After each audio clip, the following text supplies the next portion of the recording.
FIFA 2026 Jahon chempionatini boshqaradigan barcha murabbiylarning maoshlari e'lon qilindi, birodarlarim. Unda Fabio Cannavaroning maoshi muqaddam inkor etilgani kabi, ya'ni 4 million yevro deb ko'rsatilindi. Endi balkim buni endi haqiqat desak bo'ladi. Nimaga desanglar, butun dunyoda bor daromad solig'idan qochish hamda ozgina orada uchburchak shakllantirib uchinchi shaxs sifatida soqqa ishlab olish degan narsalar bor. Hozir o'sha narsalarni tushuntirib beraman.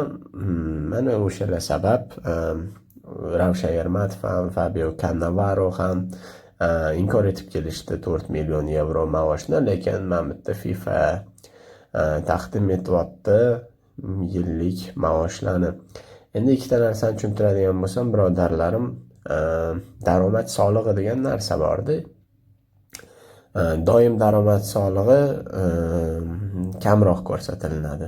Juda kam ko'rsatiladi iloji boricha, chunki maosh qancha ko'p bo'lsa, daromad solig'i ham xuddi shuncha bo'ladi va bizda Fabio Cannavaroning maoshini UFA to'laydi, lekin UFA bilan soliq qo'mitasi bir-biridan mustaqil tashkilot bo'lgani uchun garchi UFAga ham pulni budjetdan davlat bersa ham, ikkalovi mustaqil tashkilotlar bo'lgani uchun baribir UFA ham qonunga bo'ysunishga majbur va daromad solig'i to'laydi. Agar Fabio Cannavaro nima desa bo'ladi, o'sha daromad 4 million olayotgan bo'lsa, daromad solig'idan qochish maqsadida maoshini inkor etgan. 4 million degan narsa yolg'on, qayerdan olgansizlar, men bilmayman deb. Chunki adashmasam O'zbekistonda daromad solig'i 17%, balkim oshgan bo'lsa 18 bo'lgandir. Shunaqa gaplar. Misol Angliyada 55% mi, shunaqa, Germaniyada 45% mi, shunaqa. Faqatgina siz Dubayda, Birlashgan Arab Amirliklarining aynan Dubay shahrida hech qanaqa daromad solig'i to'lamaysiz. Boshqa dunyoning istalgan davlatida to'laysiz va ortiqcha pul to'lashni hech kim xohlamaydi-ku, to'g'rimi? Misol klub senga 10 million yevro beryapti, lekin mana bitta soliq kelib turib 5 millionni qarsillatib sanab ketyapti. Undan ko'ra klub senga o'sha maoshni 2 million deb kelishadi, 8 million shundoq ham sen olverasan, o'sha kiritilmaganni. O'sha 2 milliondan yarmi 1 million soliqqa ketadi.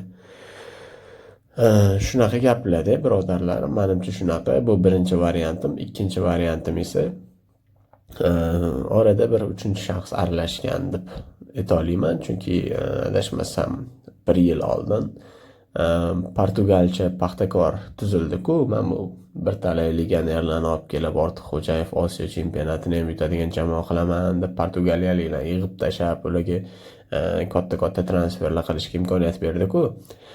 Xuddi shunaqa paytda Paxtakor bitta futbolchi bilan arzonroq pulga kelishib qo'ygan joyida yana bitta Paxtakor xodimi o'sha futbolchi bilan katta maoshga kelishib qo'yganda, keyin o'sha futbolchi aytgan, men katta maosh tanlayman degan. Bu yoqdan bilib qolishgandan keyin yo'q, sen kichkina maoshga rozi bo'libsan, u qanaqa katta maosh beramiz, o'zing rozi bo'libsan degan.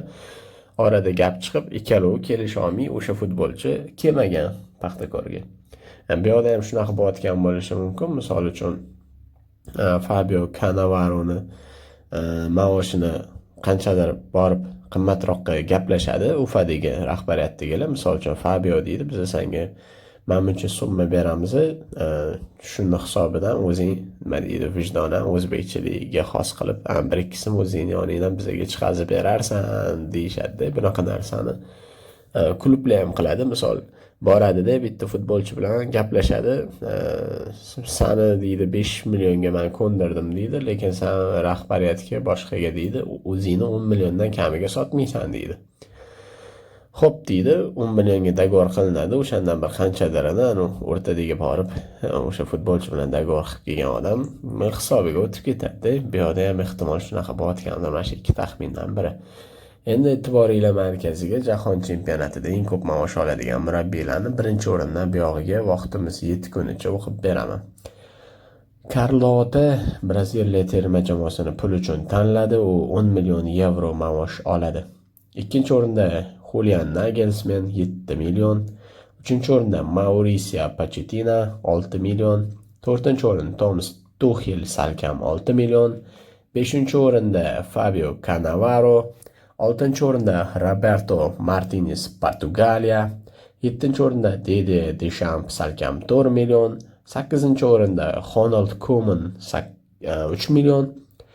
To'qqizinchi o'rinda Marcelo Bielsa 3 million. 10-chi o'rinda Jesse Marsh 2,5 million. Bu Kanada terma jamoasi bosh murabbiyi.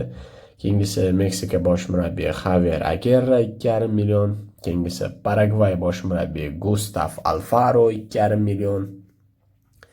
Qatar bosh murabbiyi Julian Lopetegui 2,4 million.